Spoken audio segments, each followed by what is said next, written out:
इस अंश रानी, क्या रिश्ता है मेरा इनके साथ? क्या शांतिनिकेतन की खुशियों पर फिर से किसी की नजर लगने वाली है? रियो ने करण से पूछा, आखिर अंश गुजराल कौन है और वह इस परिवार से क्यों जुड़ा हुआ है? फाइनली तस्वीर सामने आती है और सच सबके सामने आ जाता है। अंश कोई और नहीं बल्कि तुम्हारे पिता हैं। जी हाँ दोस्तों, सास भी कभी बहू थी का नया और धमाकेदार प्रोमो आ चुका है, जहां एक बड़ा धमाका होने वाला है। अमीर की शादी में एक ऐसा ट्विस्ट आने वाला है जो पूरी कहानी को पूरी तरह बदल देगा। अब रियो शांतिनिकेतन में अपने सारे सवालों के जवाब ढूंढने आता है, लेकिन इसी बीच उसे करण पर शक होने लगता है, जो उसके अपने पिता जैसे हैं, लेकिन बार बार इस परिवार से जुड़े हुए दिखाई देते हैं। अब सबसे बड़ा सवाल यह है कि अंश कौन है और यह सच रियो तक कैसे पहुंचता है। दरअसल, जब करण नंदिनी से बात कर रहा होता है, उसी वक्त रियो उनकी पूरी बातचीत सुन लेता है और अंश से जुड़ा आधा सच उसके सामने आ जाता है। उसे यह समझ आता है कि अंश कोई बाहरी इंसान नहीं, बल्कि उसका असली पिता है। लेकिन यह सच अभी अधूरा है, और यही अधूरापन आगे जाकर सबसे बड़ा तूफान बनने वाला है। अब रियो चाहकर भी शांत नहीं बैठ सकता। वह सीधे करण से पूरा सच सुनना चाहता है कि उसके पिता कौन थे, कहाँ हैं और उनके साथ आखिर हुआ क्या था। अगर अंश ही उसके पिता थे, तो वह अब कहाँ है?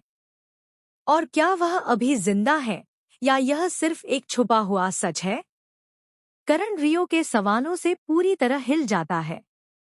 उसके लिए यह सच बताना आसान नहीं है, क्योंकि हर जवाब के साथ किसी न किसी का दर्द जुड़ा हुआ है। लेकिन वह यह भी जानता है कि अब सच छुपाना और भी खतरनाक हो सकता है। आने वाले ट्विस्ट में एक बड़ा फैसला लिया जाता है। अब रियो को पूरा सच दिखाया जाएगा। करण एक पुरानी तस्वीर निकालता है, जो पूरे अतीत की कहानी खोल देती है। और उसी तस्वीर के सामने आते ही शांतिनिकेतन में सन्नाटा छा जाता है। अब रियो सीधे तुलसी से सवाल करता है कि आखिर क्यों उसने उसके पिता से जुड़ा इतना बड़ा सच उससे छुपाया। लेकिन समस्या यह है कि रियो को अभी भी पूरा सच नहीं पता होता, और इसी वजह से वह तुलसी को गलत समझने लगता है। उसके दिल में गुस्सा और दर्द दोनों बढ़ने लगते हैं।